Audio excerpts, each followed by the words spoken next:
In front of me are the fabrics and devices tools I'm going to be using to create the key fobs.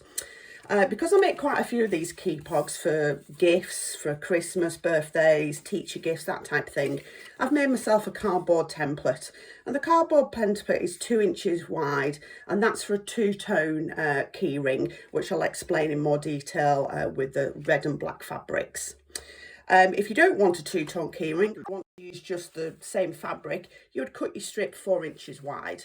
But the length of the key fob is purely up to you. So with my fabrics here, I've got many different lengths because they're all from scrap fabrics. I'll take you through those in a second.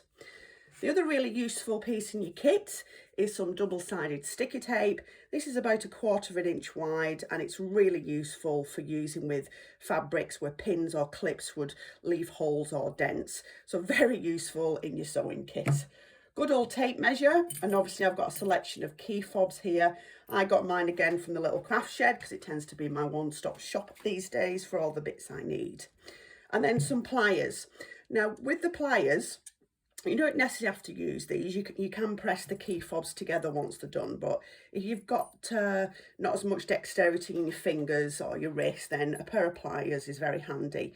But if you are going to use a pair of pliers that is smaller than the 1 inch key fob, I would recommend padding them out so that when you do press them together, you don't get any unnecessary indents or any kind of deformity when you come to press it together. The other bit, a tool I absolutely love, are my quilting rulers. This one is just a small one, but it's great for when I want to cut my 4 inch strips or my 2 inch strips, because then I know the entire key fob's going to be straight. So the fabrics I'm using today are a mixture. I've got this red wool, and I'm going to use this cotton, but the cotton is actually, I've cut it 1/2 inch less, because when I come to create it, I want 2 tones on both sides. So this one is 2 inches and this one is 1.5. These two pieces, which is wool and leatherette, again from my scrap box, both of them are 2 inches wide. But again, the length can vary depending on your personal choice. This is going to be a small one, probably just to go over kind of a couple of fingers, where the red one will actually go over my wrist. This is some cork, again, great for making key fobs because it's really easy to sew with. But again, I would use double-sided sticky tape for this. But this is 4 inches wide. And then I've got some upholstery fabric here. Again, this is 4 inches wide because it's just going to be one colour of a key fob. And it makes, upholstery wool really does make good key fobs because they're very sturdy and last quite a long time. So I'm going to kind of take my fabrics away now and prep them. The first key fob I'm going to start with is the simplest of them all really, because this fabric is cut 4 inches long. Now I'm going to flip this over, and all I'm going to do is fold both sides in to the centre. And I'm just going to put a clip on either side, and I've got the lines of the fabric to help keep me straight as well by checking that's going across. Put one in there, and then same again down this side. So I've literally just folding the fabrics together to meet, and then what I'm going to do is fold it again so that my 4 inch strip then becomes a 1 inch strip. So I'm going to keep lifting up the pins and lining up my fabric so that it butts together and it doesn't kind of go over one more side than the other. It looks like there's an excessive amount of clips, but when it comes to upholstery wool, when you're trying to sew under the machine, it's really good to have quite a few clips because it will keep it nice and straight. So all I would do then is take this to the sewing machine, sew about 1/4 inch or 1/8 inch actually down that side, and then 1/8 inch down that side. And I might even kind of sew at the top as well, just to secure it so it doesn't become loose inside the actual key fob. So that's number one. Now with the cork, I can't use pins because it would leave permanent holes. So I'm going to use some double-sided sticky tape, and I'm going to put a strip down either side so that when I fold it towards the centre, it stays in place and doesn't kind of want to fight to come back. And if you're not too if you're not okay with just eyeballing, you can draw yourself a line down the centre at the 2-inch mark so that you can keep them all the same distance. Now that I've folded that in, I'm going to do the same again, but this time I'm going to put a piece of sticky tape just away from the edge so that it doesn't interfere with the sewing. But again, it will help it to all stay in place when I fold it. And this time when I fold it, I just want to make sure my edges are lining up just by feeling with my finger to make sure they're all nice and even and one's not overlapping more than the other. And again, I would take this to the sewing machine and sew a 1/8 of an inch down either side, and I would increase my top stitching length. The rule is the thicker the fabric, like the wool, I would probably do about a 4 or a 5 top stitch length. With this, because it's quite thin, I'll probably do about a 3. Otherwise it tends to be really tiny stitches and can be quite tricky. The next one is a couple of pieces of wool and leatherette. As you can see, they're not quite the same length, but they are the same width. So I've drawn a line down the centre this time because leatherette tends to want to kind of fight a bit more, wants to pull away. So I'm going to place that tape down the centre so that when I fold the leatherette in, I'm only folding up to the line so that I'm only using half the tape. And I'm making sure that when I'm using sort of checking with my fingers, that I'm not stretching or pulling the leatherette more in any one direction. And again, I'm just going to butt that up and secure it with the tape. Keep that there. Now, sometimes it does want to kind of come off the tape, and don't worry if you've got a little bit kind of like that. You can just peel it off and reposition it because it wanted to stretch a little bit there. I'm just going to put a couple of clips in this because she will want to come away. Now with the wool, same again.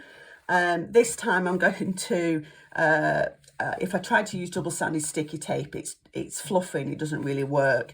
So I'm going to use clips this time. So I'm going to clip on either side.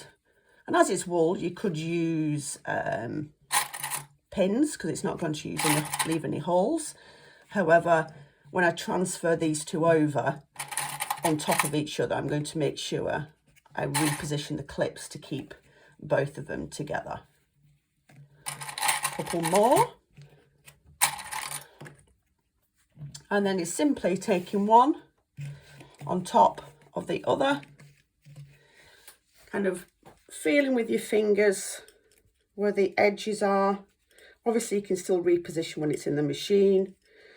And as I'm using clips, not pins, it's not going to leave permanent holes in the leatherette. I like using leatherette for key fobs because kind of the wipeable with sterilised wipes, or, you know, so you can wash them to a certain extent under the tap. Because I don't know about you, but I get very, very busy and very grubby. So I would then, again, sew 1/8 of an inch, probably a stitch length of about 4 or 5 with this.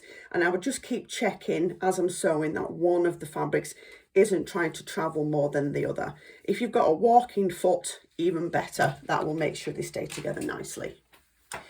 Now with this one, again, this is going to be slightly different because my wool is wider than my fabric. I'm going to try and use some double-sided sticky tape on this, but I'm not too hopeful. But, you know, I like to have a play. When do adults do we get a chance to play? So the reason why I'm using tape will come apparent in a second once I get it going. I'm going to see if it's, because this wool isn't as fluffy as the black. So I'm hoping, yes, there we go. I do love double-sided sticky tape. Once that's stuck down, I'm then going to put another piece of tape in the centre. Now with the pattern fabric, I've taken that to the iron and given it a press already. So that when I come to kind of place it on top, the actual fabric has got like a board around it. And I'm just centralising that. And don't worry if your ends are longer, because we're going to trim those anyway. And if you've got, and it's always nice to have a bit of an extra running. So now that I know my red wool is even on both sides, I'm just going to put some clips in place so that when I go to the sewing machine, I know it's not going to wander off. So I'm going to take all these to all four of these key fobs now to the sewing machine and then bring them back. I've now brought all these back from the sewing machine, and I'm just going to do a bit of tidying up before I attach the key fob. So I'm just going to check that my ends are both the same length and that they are nice and straight. And that makes things a bit easier when you come together. So I'm going to put the wool on the outside and the leatherettes on the inside. It's personal preference. And I'm going to be using the scun metal one for this one. Now, you can put some glue on the inside, but I haven't found that necessary as of yet. But if you do want to make sure it stays in there extra securely, then that's fine. I'm going to give this a bit of a squeeze just to kind of get it going, and then use my pliers to give it a firmer grasp. And that's key fob number 1 done. Same again with the other ones. Obviously, various thickness of fabrics will sort of twist or turn when you've sewn it, like these two have, because I've used 2 different types. But it all comes together really easily. So again, I'm just going to give that a little nip with my fingers, making sure it's kind of centered. Oh, this one's trickier. I can't actually do that with my fingers. Must be a different type of metal.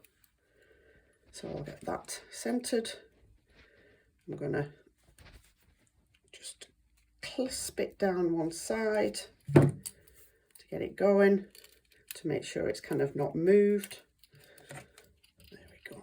And then press down. That's key fob number 2. And as you can see, with this one, it doesn't really matter that the fabrics were different lengths that finished. You just give them a bit of a trim. And if you're worried about the stitches unravelling, you can always attach, sort of tie them together before you attach the key fob. So this one's going to be silver. Tuck that in. Oh, this one's tricky as well. Maybe I've lost some grip in my fingers after doing so many of these. I'm just going to press down one side. I just want to tuck that wool in. There we go. No, I'm not happy with that. So I'm going to prise it open a little bit, pull it off the tongs and give that another go. So if you're not happy with how it's lined up, because I'm thinking it's fraying a bit too much, I'm just going to clip a bit more off and then reattach. There we go. You stay in place. So these make great gifts, not just for friends and family, but also for yourself, because I'm always needing a key fob. I'm always losing my keys otherwise, and these help me to find them in the bottom of my bag. And then the last one is just the wool. Now this can be harder to kind of get in because obviously the fabric's really thick, but you can do it. It just needs a little bit more persuasion sometimes.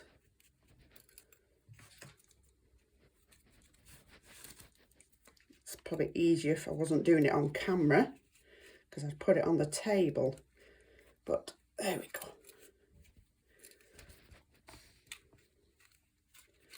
Key fob number 4. So within probably an hour, I've chosen all my fabrics, cut them and sewn them up and made 4 different gifts for friends and family. Again, I hope you found this video useful. If you have, please like and subscribe to my channel.